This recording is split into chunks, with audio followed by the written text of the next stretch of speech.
Pasang aplikasi snaptube di handphone Anda yang tampilannya seperti ini.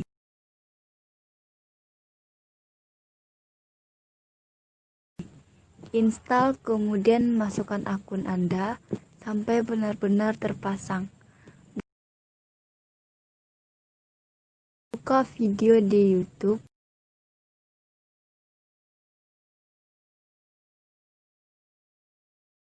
Buka video di YouTube.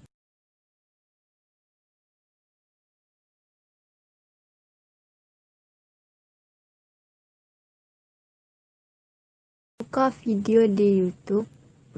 Klik bagikan, kemudian salin linknya.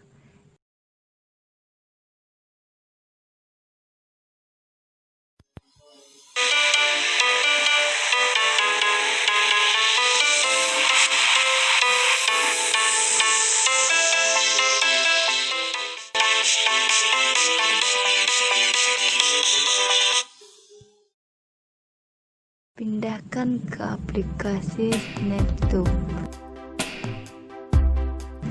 Setelah video terbuka, klik tanda download di pojok bawah kanan.